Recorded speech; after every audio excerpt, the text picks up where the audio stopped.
Hey everyone, welcome back!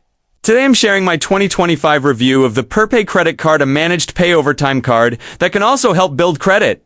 If you're wondering whether it's worth trying, stick around. Perpay's card functions like this. You shop gradually and pay it back over time in manageable installments. Think of it as layaway with a credit twist. After your first on-time payment, Perpay reports it to all 3 credit bureaus, so it helps build your credit score. What stands out is there are no interest charges you. Just pay the sticker price over time. That's a huge plus.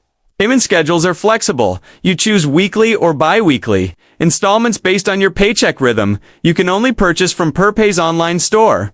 So that limits your options. Items typically include electronics, appliances, home goods, and toys. Your initial credit limit depends on your approval, and it grows as you pay on time. Users love the simplicity and accessibility. The app is clean and shows payment schedules and remaining balances clearly. For many with limited or no credit history, it's been a positive way to start improving credit and get the things they need. But here are the downsides. Late payments come with late fees, and sometimes small service fees are added to purchases. Also, credit limits are low at first, meaning you might not get everything you want right away. Customer service response is various. Users report helpful reps. Others say support can be slow. So who is this card for? It's a great option if you're building or rebuilding credit and want to manage payments in small amounts rather than one large bill. Just be sure you can commit to on-time payments and are okay with the limited catalog.